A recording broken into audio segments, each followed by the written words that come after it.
Naniniwala ang Department of Health at Manila Health Office na isolated incident ang pagkamatay ng 2 tao sa lungsod ng Maynila dahil sa pag-inom ng milk tea.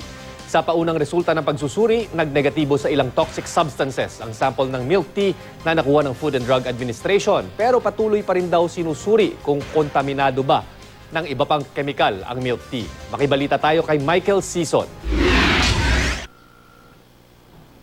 Posibleng anumang araw ngayong linggo ilabas ang resulta ng autopsy ni Suzanne Dagohoy, ang isa sa mga biktimang namatay matapos makainom ng umano'y kontaminadong milk tea sa Sampaloc, Maynila noong Biyernes. Nakaburo lang labi ni Suzanne sa Santa Cruz, Zambales. Lumuwas naman patungong Maynila ang kapatid ni Suzanne na si Frederick Dagohoy para magbigay ng salaysay sa Manila Police District. Ayon sa kanya, bukod sa abogadong nakuha nila sa Public Attorney's Office, may malaking private law firm din na nag-alok sa kanila ng legal assistance. Pero ayon sa ina ng yumaong biktima, pagkalaso ng inaasahang magiging resulta ng otopsiya na ginawa kay Suzanne. 28 years namin siyang inalaki, inalagaan. Tapos ganun na lang po, biglang na lang po siyang mawawala sa amin. Pagkalaso, wala namang sakit si Suzanne.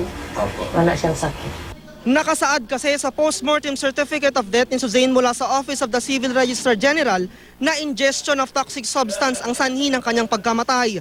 Pero inaalam pa ng mga otoridad kung ano yung mismong substance. Ang ama ni Suzanne, napaiyak habang inaalala ang anak.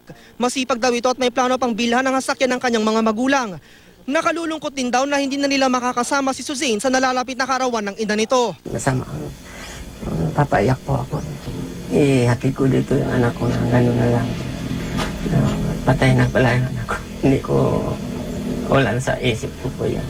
Inihahanda na ng pamilya ang paglalagakan ng labi ni Suzanne sa Roman Catholic Cemetery ng Santa Cruz, Zambales. Sa ngayon, inaasahan din ng pamilya na makararating ang nobyo ni Suzanne na si Arno Daydalia sa Zambales bago ilibing si Suzanne.